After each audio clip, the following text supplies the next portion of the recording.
Hello, everyone, and welcome back to Fluent with Looki. I'm Looki, and as always, I'm joined by Emma. Hi, everyone. We're really excited about today's episode. We're going to be listening to a simulated college admission interview, focusing on the interaction between a prospective student and the college principal. This will give us a chance to explore the kind of English used in a formal setting like this. Exactly. We're not just listening for entertainment. We're going to break down some key phrases and vocabulary used in the conversation, providing explanations and alternative options to help you improve your own fluency. We'll cover everything from polite greetings to nuanced ways of asking questions. So get ready to learn. Excuse me, I have an appointment to see the principal. My name is Sarah, and I'm here regarding my application for admission. Good morning, Sarah. Do you have a scheduled appointment? May I see some identification, please? Yes, I do. I spoke with his office yesterday to confirm.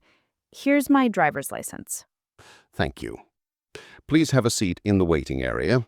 I'll inform the principal's office that you've arrived. He should be available shortly. Thank you so much. I appreciate it. Good morning, Sarah. Please come in and have a seat. It's a pleasure to finally meet you in person.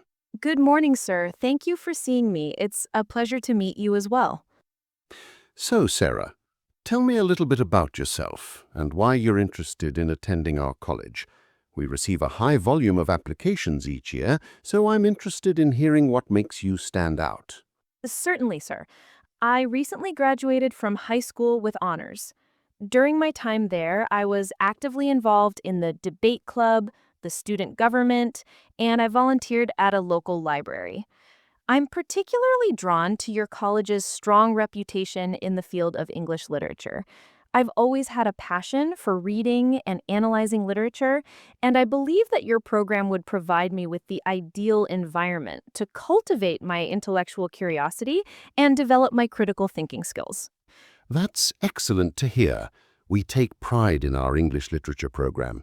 Your academic record is impressive, and your extracurricular activities demonstrate a well-rounded individual.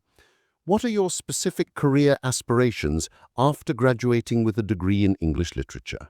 My long-term goal is to become a professor of English literature.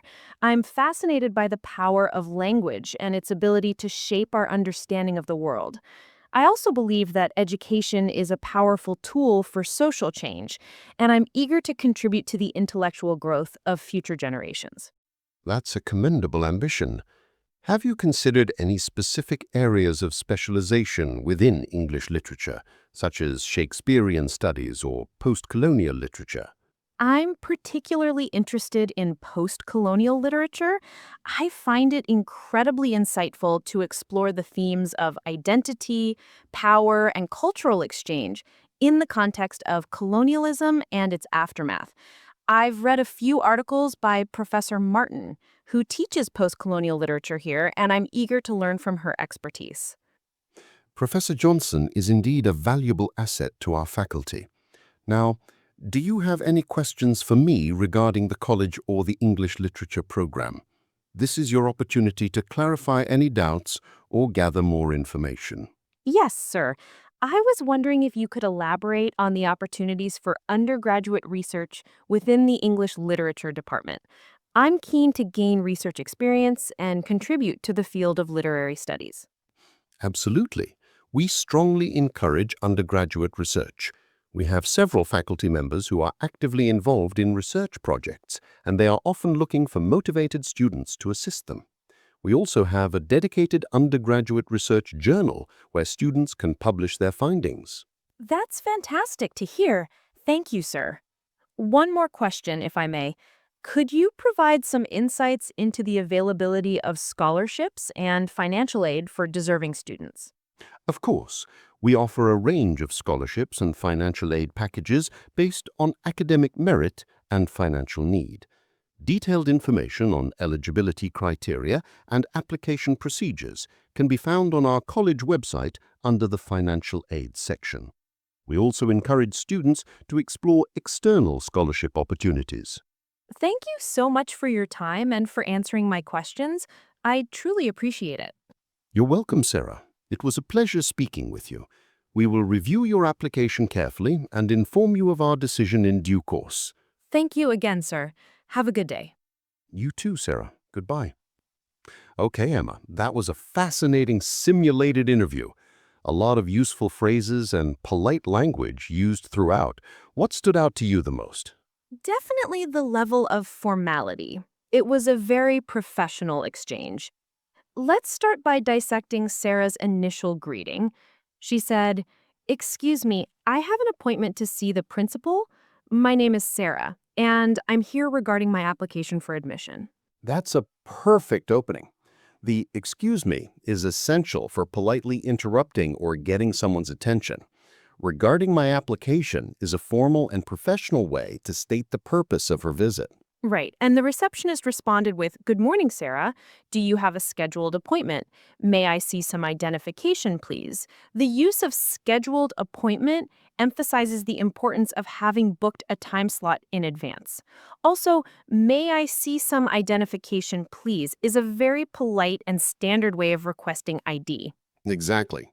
The principal then used a very welcoming and formal greeting. Good morning, Sarah. Please come in and have a seat. It's a pleasure to finally meet you in person.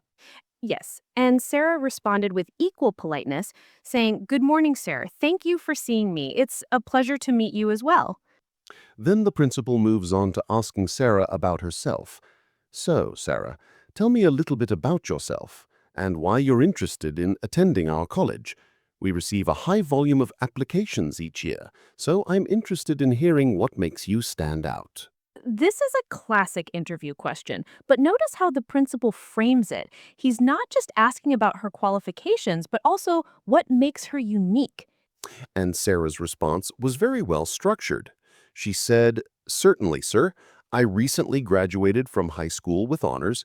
During my time there, I was actively involved in the debate club, the student government, and I volunteered at a local library.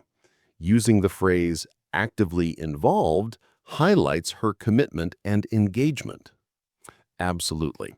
She then continued with, I'm particularly drawn to your college's strong reputation in the field of English literature. I always had a passion for reading and analyzing literature, and I believe that your program would provide me with the ideal environment to cultivate my intellectual curiosity and develop my critical thinking skills. Definitely. The principal later asked, "What are your specific career aspirations after graduating with a degree in English literature?" This is another crucial question that allows the student to demonstrate their long-term vision. And Sarah's response highlighted her ambitions. Also, the principal's question, have you considered any specific areas of specialization within English literature, such as Shakespearean studies or post-colonial literature? And Sarah mentions post-colonial literature. Also, I've read a few articles by Professor Martin, who teaches post-colonial literature here, and I'm eager to learn from her expertise. Shows her research skills and enthusiasm. Exactly. Remember when Sarah asked questions? She said, I was wondering if you could elaborate on the opportunities for undergraduate research within the English literature department. I'm keen to gain research experience and contribute to the field of literary studies.